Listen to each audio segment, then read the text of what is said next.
então vamos começar o nosso estudo. Nós vamos começar tratando das questões que envolvem direito do trabalho. O meu nome é Fabrício Ait, então vou trabalhar com vocês nessa primeira parte de direito do trabalho. E o que eu vou dar ênfase para vocês são os pontos mais relevantes assim, daquilo que houve de alteração da CLT pela 13.467, né, aquilo que a gente chama de reforma trabalhista, para chamar a atenção de vocês de alguns pontos que são mais importantes. E aí eu vou fazer, não uma sequência lógica assim, do direito do trabalho, mas vou fazer uma sequência daqueles pontos que vão aparecendo e é mais importante como questões de prova para vocês, tá? O que nós temos inicialmente para chamar a atenção?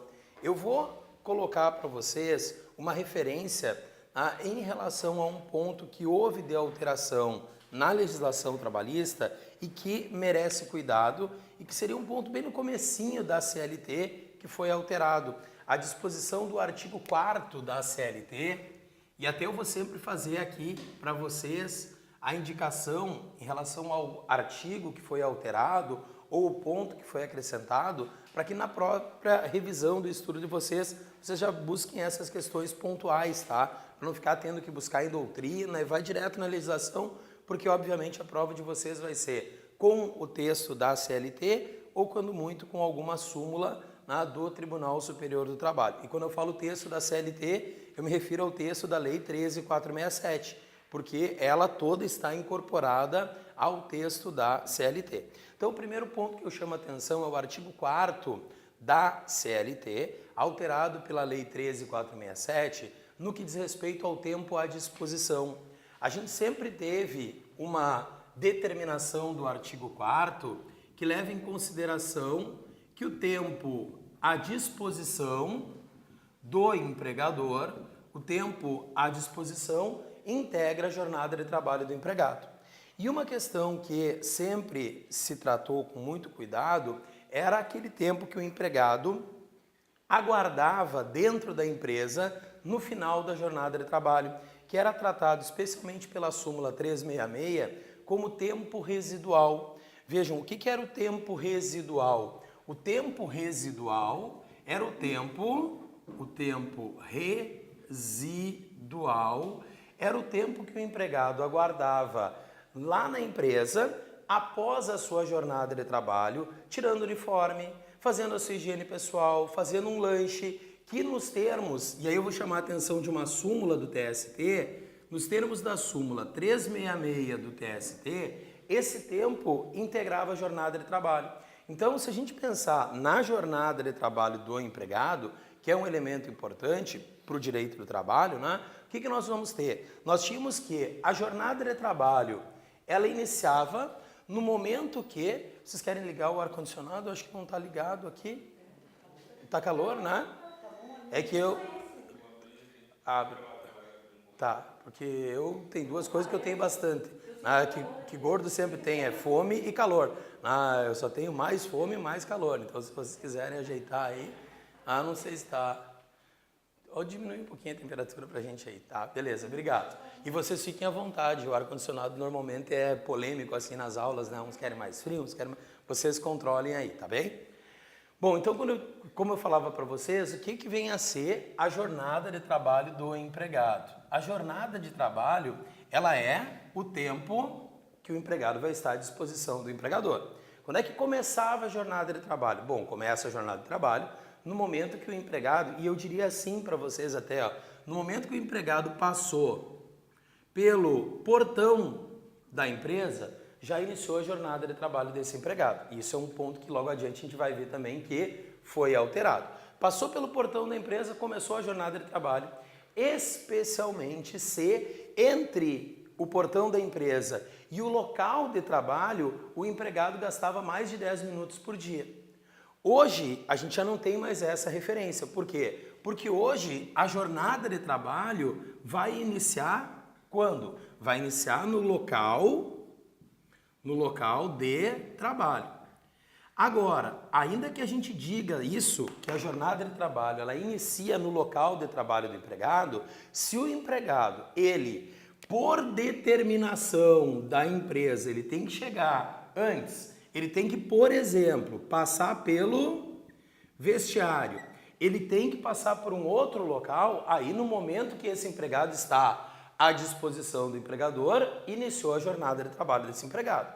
Vamos imaginar que o empregado tenha chegado no vestiário para colocar o uniforme por determinação do empregador às 8 horas. Bom, às 8 horas começou a jornada de trabalho dele. Ainda que ele só vá chegar no local de trabalho efetivo às 8 horas e 15 minutos.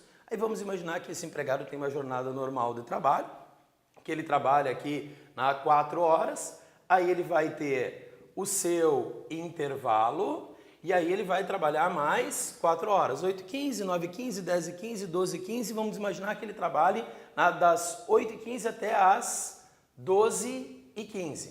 Tem o seu intervalo, recomeça a trabalhar às 14h15 e trabalha até às 18h15. Vejam, aqui se o empregado ele chegou na empresa às 8 horas, não começou a jornada de trabalho, a princípio, passou pelo portão da empresa, se não houver uma determinação do empregador.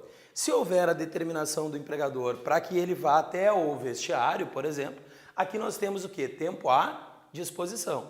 Desempenha a sua jornada normal de trabalho, vai ter o seu intervalo, e aí aqui caberia também uma observação do intervalo, né? O intervalo, ele continua sendo de no mínimo 1 hora, e ele pode ser de no máximo 2 horas. Agora, esse intervalo de no mínimo 1 hora, vocês sabem, vocês devem lembrar, que esse aqui pode ser de 30 minutos se houver negociação coletiva. Para ser de 30 minutos esse intervalo, tem que ter o quê? Acordo coletivo e convenção coletiva. Isso também, e à medida que a gente vai falando, acordo coletivo e convenção coletiva. Aqui também nós temos algo a chamar a atenção de vocês sobre o acordo e a convenção, que é o próprio disposto no artigo 620 da CLT. Porque o 620 da CLT, quando tratava do conflito entre a disposição do acordo e da convenção coletiva, o que estabelecia o 620 da CLT? Que aquilo que fosse mais favorável para o empregado deveria prevalecer, levando em conta um princípio lá do direito do trabalho, que é o princípio da norma mais benéfica. Lembram? A proteção se divide em dúbio pro operário, no princípio da norma mais benéfica e da condição mais benéfica. A gente tinha no 620 o quê? Deveria prevalecer, se houvesse conflito entre acordo e convenção, aquilo que fosse mais vantajoso para o empregado. Agora, o que diz o artigo 620 da CLT? Se houver conflito entre acordo e convenção, as disposições do acordo coletivo deverão prevalecer sobre as disposições da convenção coletiva. Isso também é questão de prova para a gente, tá? Se tiver um acordo coletivo estabelecendo, por exemplo, que o intervalo vai ser de 30 minutos, esse acordo vai prevalecer sobre eventual convenção e o que nós vamos ter em relação a isso? Obrigado, Diego. Quando eu olhei, eu disse, mas é uma vodka? A essa hora não? Tá bem. Então, o que nós temos aqui? Nós temos que o acordo vai prevalecer sobre a convenção coletiva, contrariando aquela lógica da norma mais favorável. E outra coisa que a gente já pode aproveitar aqui, já que eu abri acordo e a convenção, é que em vários pontos agora, a legislação autoriza o quê? Que o acordo ou a convenção prevaleça sobre a lei. Isso é outro ponto que vocês têm que ter cuidado e têm que ter atenção. Da mesma forma que o acordo prevalece sobre a convenção, atualmente, pela nova legislação, aquilo que está negociado, lembra aquela expressão que a gente deve ter ouvido já durante várias palestras que acompanhou sobre isso? O legislado que não prevalece sobre o negociado, o negociado que prevalece sobre aquilo que está legislado. É justamente o que nós temos agora.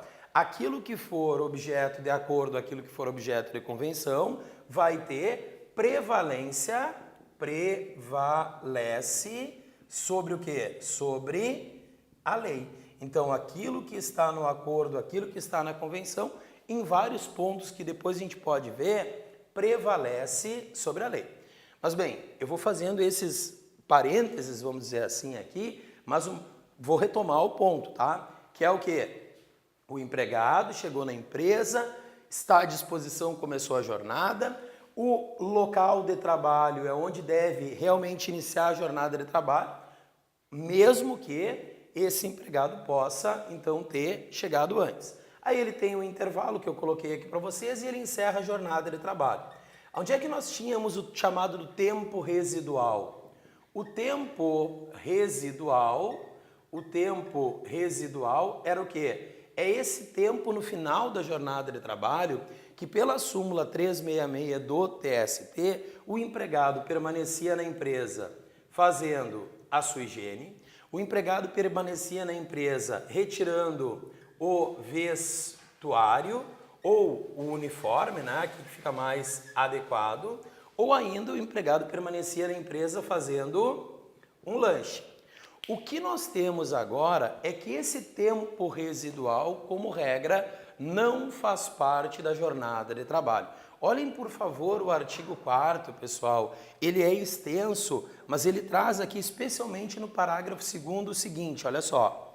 Por não se considerar tempo à disposição, não será computado como período extraordinário o que exceder a jornada normal, ainda que ultrapasse o limite de 5 minutos previstos no parágrafo 1º do artigo 58, porque esses 5 minutos que aparece aqui, porque a súmula antes falava do quê? Se o empregado permanecesse na empresa no deslocamento do portão até o local de trabalho por mais de 10 minutos, que leva em consideração o quê? Aquilo que o empregado tem de tolerância. Lembra que é 5 minutos a mais, 5 minutos a menos, no início ou no final da jornada de trabalho? Então, ainda que ultrapasse esse tempo, diz o parágrafo 4º, quando o empregado, e aqui chega meio estranho, né? Diz assim, ó, quando o empregado, por escolha própria, buscar proteção pessoal em caso de insegurança nas vias públicas ou más condições climáticas, bem como adentrar ou permanecer nas dependências da empresa para exercer atividades particulares, entre outras. Quais são as atividades que ele fica dentro da empresa que não vai ser considerado como tempo à disposição? A súmula 366 dizia que higiene, uniforme, lanche era tempo à disposição. Agora, se ele ficar para práticas religiosas, descanso, lazer, estudo, alimentação, atividades de relacionamento social, higiene pessoal e olha só, o inciso 8 do artigo 4º, parágrafo 2º diz: troca de roupa ou uniforme, quando não houver obrigatoriedade de realizar a troca na empresa. Então, o tempo que o empregado permanecer na empresa para tirar o uniforme não vai ser computado na jornada de trabalho. A não ser quando? A não ser quando o empregador estabelecer a obrigatoriedade do empregado fazer a troca do uniforme na empresa. Então, quando a troca do uniforme vai ser, especialmente aqui, quando que a troca do uniforme vai ser considerado como parte da jornada de trabalho do empregado. Troca do uniforme integra a jornada de trabalho se o empregado for obrigado a fazer a troca na empresa. Se obrigatória a troca na empresa. Agora, se existe a faculdade do empregado sair da empresa com o uniforme, se ele não é obrigado a trocar o uniforme na empresa, o tempo que ele permanece no final da jornada de trabalho fazendo essa troca do uniforme não vai ser mais considerado como parte da sua jornada de trabalho, ok? Aqui, quando é esse tempo residual, pessoal, alguma pergunta, alguma dúvida? Eu vou, por favor. Quando a empresa te fornece o transporte. Aham. Perfeito. Vamos chegar aqui. O colega pergunta para o pessoal do EAD acompanhar, professor, e como ficou a questão da jornada em itinere com a alteração da legislação trabalhista? Mudou ou não mudou? Mudou muito. Por quê? Porque pela nova redação, contrariando aquilo que a gente tinha antes, desaparece os requisitos para que a gente tenha a jornada em itinerary. Quais eram os requisitos para a jornada em itinerary? O artigo 58 da CLT, se vocês buscarem ele, no parágrafo 1º e no parágrafo 2º, eles vão trazer questões parecidas com essas do que a gente estava falando aqui. Sendo que, olha só, o parágrafo 2º, ele dizia assim, ó, o tempo diz agora, né? O tempo despendido pelo empregado, desde a sua residência até a efetiva ocupação do posto de trabalho e para o seu retorno, caminhando. Aqui parece que é um empresário assim, que escreveu esse artigo, assim, parece que é meu pai, na verdade, que escreveu, que quer deixar bem claro que o empregado não tem como ter esse direito, né?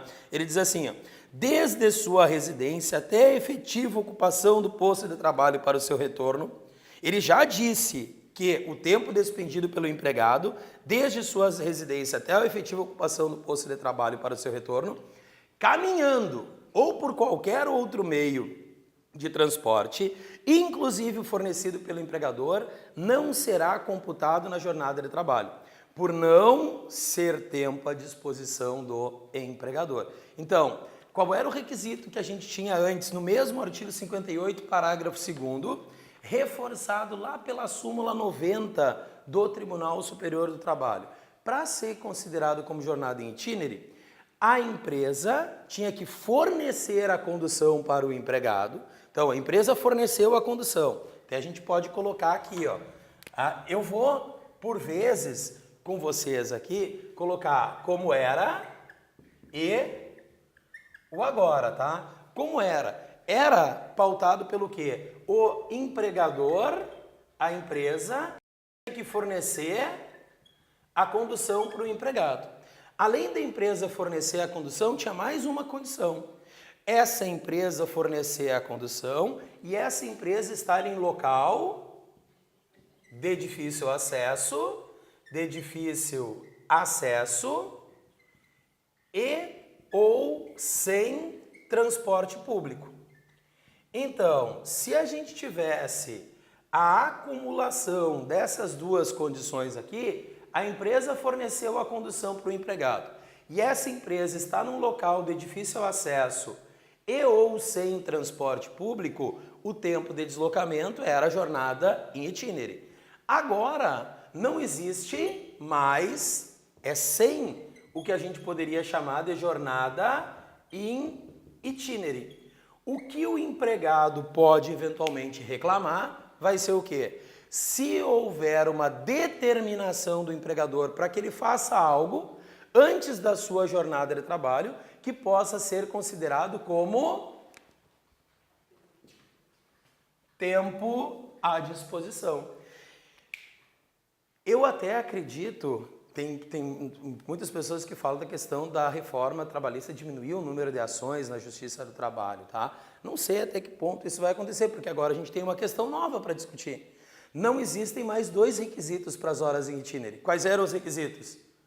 O empregador fornecer a condução e a empresa estar em um local de difícil acesso. Concordam comigo? Isso aqui não existe mais. O que existe agora? A possibilidade de qualquer empregado, independente de onde a empresa estiver, independente de quem fornecer a condução, se do empregado ou do empregador, pleitear na Justiça do Trabalho o quê? Aquele tempo de deslocamento como sendo tempo à disposição. Porque o empregador determinou... Estou criando aqui, tá, pessoal? Só para chamar a atenção de vocês e a gente avançar aqui e responder o colega. Porque o empregador criou a determinação que o empregado aguardasse um colega para ir de carona com o colega.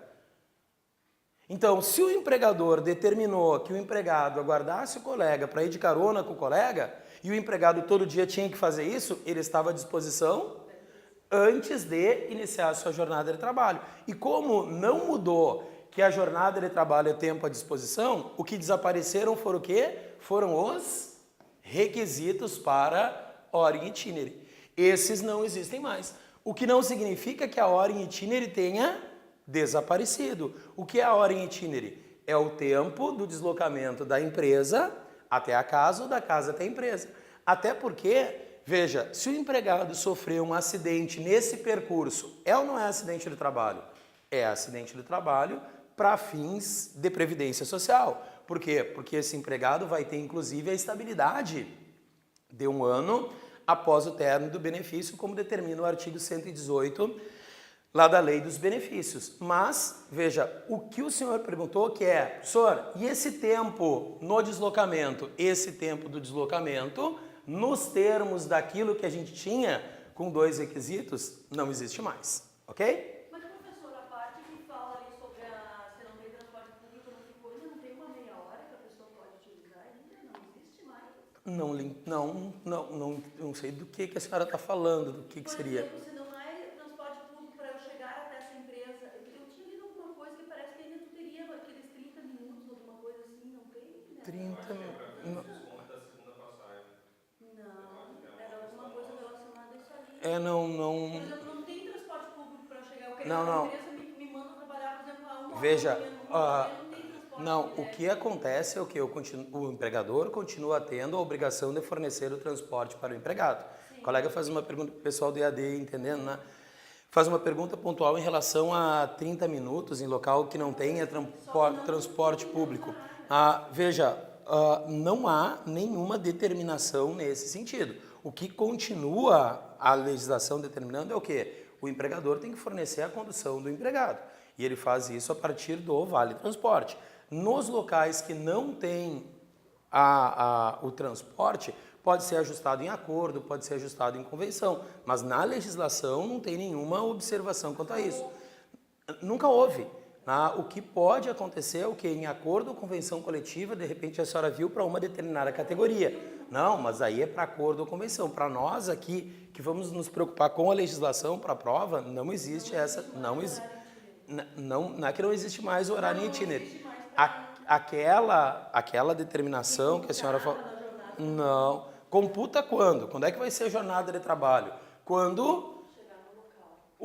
Isso é onde vai começar a jornada de trabalho, no efetivo local de trabalho. E o que nós vamos ter é o quê? Que esse tempo que o empregado está no deslocamento só é computado como jornada de trabalho se o empregado provar que ele já estava à disposição do empregador. Mas aí passa a ser ônus do empregado fazer essa prova e não há mais aquela presunção que existia bastando antes do empregado provar o quê? O empregador forneceu a condução, a empresa está em local de difícil acesso ou sem transporte público, era hora em itinerário. Agora o empregado vai ter que provar que ele estava à disposição do empregador, ok? Bom, fechamos o que eu ia chamar a atenção de vocês do artigo 4º, não preciso mais do artigo 4º. Vejam que eu nem chamei a atenção do conceito de empregado e de empregador para vocês, porque são questões mais tranquilas, pelo menos eu acho que a gente tem coisa mais importante a chamar a atenção aqui. Claro que valeria a pena a gente fazer uma referência, já que estamos falando sobre isso. Olha só, a gente tem no conceito de empregado os seguintes elementos que eu vou chamar a atenção de vocês. Falei do artigo 4º já, mas vou retomar um pouquinho aqui. Olha só. De acordo com a legislação, quem é o empregado? Sempre que a gente fala de empregado, a gente pensa em pessoa física que presta serviço com habitualidade, com subordinação, e mediante pagamento de salário. Então, o que é o empregado? O empregado é pessoa física que presta serviço de natureza não eventual. Que é a natureza não eventual, só pegar aqui o artigo 3º da CLT, que a gente vai ter essa natureza não eventual como habitualidade, mediante a dependência do empregador e recebendo salário. O que eu chamaria a atenção de diferente no que diz respeito ao conceito de empregado? Eu peço que vocês só destaquem que se esse empregado for um empregado doméstico,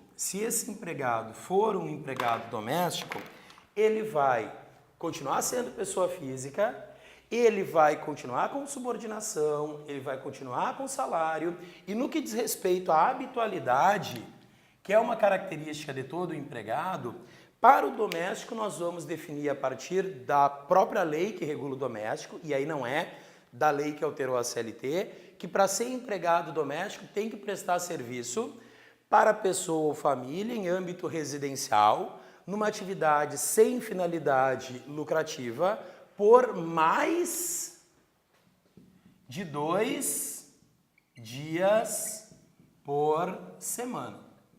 Só é empregado doméstico aquele que prestar serviço para pessoa ou família, tem que prestar serviço para uma pessoa ou para uma família em âmbito residencial. E além de prestar serviço para pessoa ou família em âmbito residencial, depois eu traduzo para ti, meu velho, deixa, fica tranquilo, depois eu já traduzo ele para ti, pega aqui, ó. Pessoa ou família em âmbito residencial em uma atividade sem finalidade econômica. Então, o que nós temos quanto ao empregado? Pessoa física que presta serviço com habitualidade, subordinação e mediante o pagamento de salário. O empregado doméstico é a pessoa física que presta serviço com subordinação, que presta serviço mediante salário, só que no que diz respeito à habitualidade, para o empregado doméstico nós temos o quê? Que o doméstico, ele trabalha com habitualidade e para ser empregado ele tem que trabalhar por mais de 2 dias por semana. Aquela divergência que havia em relação ao faxineiro, se for trabalhar 1 dia só, 2 dias só, hoje a gente sabe que ele não vai ser empregado doméstico. Para ser empregado doméstico tem que trabalhar mais de 2 dias por semana. Além disso, presta serviço para pessoa ou família em âmbito residencial. Não esqueçam que âmbito residencial não impede que a gente tenha como doméstico um motorista, pode ser um empregado doméstico, um cozinheiro ou uma cozinheira,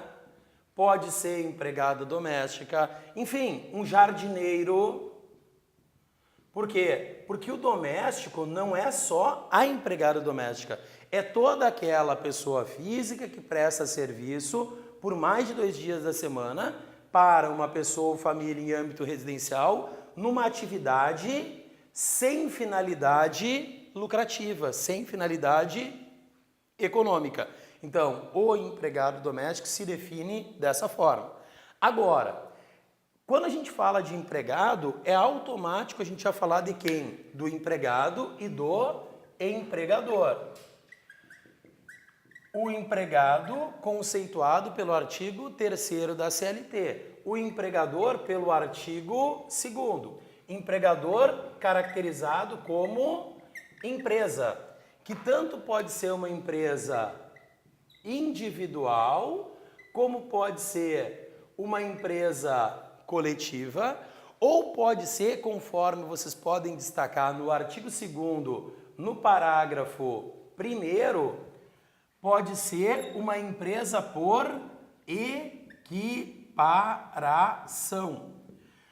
O que é empresa por equiparação? Por equiparação, é equiparado à empresa o profissional liberal, um dentista que contrata uma secretária, um fisioterapeuta, um dentista que contrata um auxiliar, enfim, o profissional liberal é por equiparação empresa. As associações recreativas, além das associações recreativas, as instituições sem fins lucrativos, e as associações ou instituições de beneficência. Vou colocar aqui só beneficência, porque essas aqui são empresas por equiparação. Então, empresa individual, coletiva ou por equiparação. Agora, empregador é empresa que assume os riscos da atividade econômica. O empregador é empresa individual ou coletiva ou por equiparação que assume os riscos da atividade econômica. E aí, veja, eu vou colocar assim, ó, exerce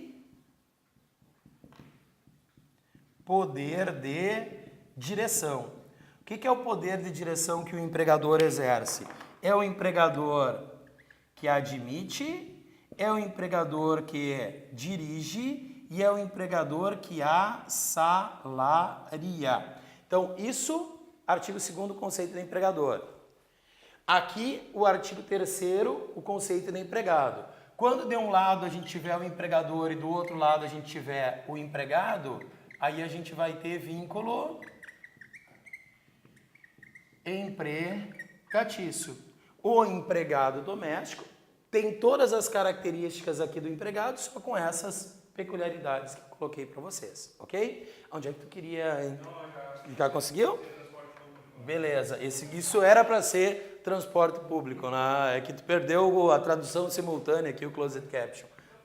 Por favor. Daí, aquele é empregado doméstico e só daí doméstico é quem trabalha menos de 2 dias? Para ser empregado doméstico, tem que trabalhar mais de 2 dias por semana. Se eu tenho uma faxineira, diarista, que trabalha na minha casa um dia, se ela trabalha na minha casa 2 dias, essa faxineira diarista, ela pode atender a todos os outros requisitos. Ser pessoa física, ter subordinação, receber algo equivalente a salário, até com pagamento mensal, o que não é incomum com os diaristas, né? Tem vários que soma no final do mês, paga. Este aqui vai ser o quê? Vai ser o que a gente pode colocar como trabalhador autônomo ou até como trabalhador eventual. Por quê? Porque quem for autônomo e quem for eventual não é empregado. E não sendo empregado, seja ele doméstico ou urbano ou rural, não vai ter direitos que tem um empregado. O doméstico só vai ser doméstico, então, quando atender a esses requisitos de trabalhar para pessoa ou família em âmbito residencial, numa atividade sem finalidade econômica, sem fim lucrativo e trabalhando mais de 2 dias por semana, ok?